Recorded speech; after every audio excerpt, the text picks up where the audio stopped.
चलो लिखो सवाल।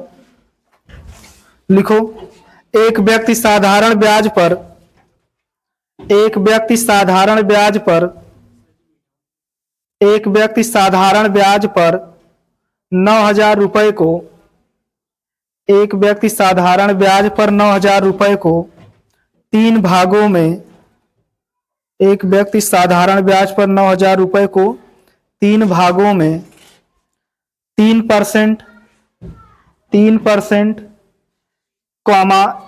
4%, 3%, 4%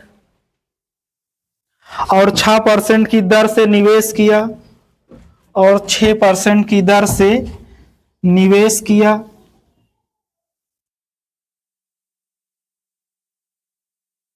%6 की दर से निवेश किया। एक वर्ष के अंत में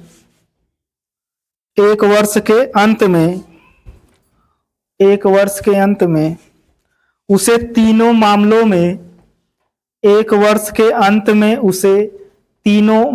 में समान ब्याज प्राप्त हुआ। समान ब्याज प्राप्त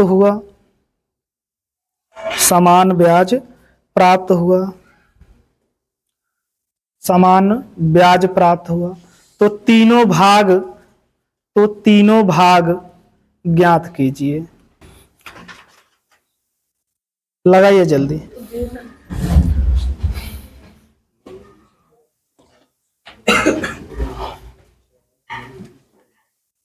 हल करिए।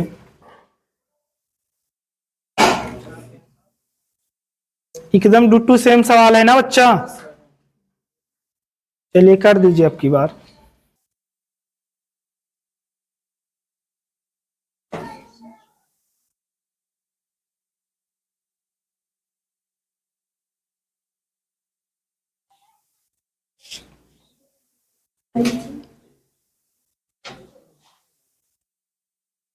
आया आंसर?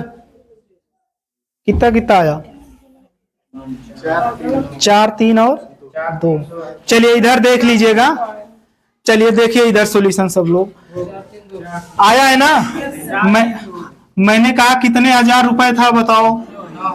9,000 रुपए था ना? कितने भागों में तोड़ा गया है? चलिए हो गए ये 3 भाग। मैंने बताया पहले वाले भाग को क्या, दूसरे को, तीसरे वाले को। पहले वाले कितने % दर पे? दूसरे वाले को, तीसरे वाले। चलिए सबके लिए टाइम क्या है भैया? समान है ना? चलिए जल्दी बताइए यहाँ ब्याज कितना आएगा? यहाँ। चलिए तो फर्स्ट वाले का कितना %? सेकंड वाले का 4, थर्ड वाले का 6%। तीनों आपस में क्या बोला है? समान। ये परसेंटेज से ये परसेंटेज खत्म। चलिए मैं लिखना चाहूँ first ratio, second ratio, third.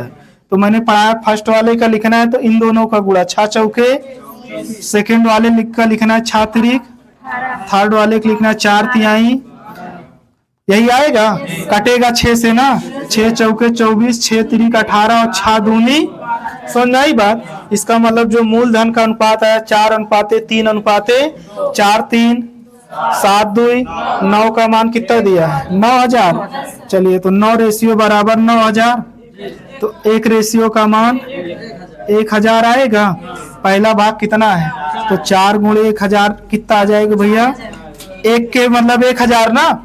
3 का मतलब पूछे तो कितना आ जाएगा? 3,000। 3 के और 2 का मतलब पूछे तो कितना आ जाएगा? 2,000। ठीक भैया, यही तीनों भाग हो गए। ठीक, बस।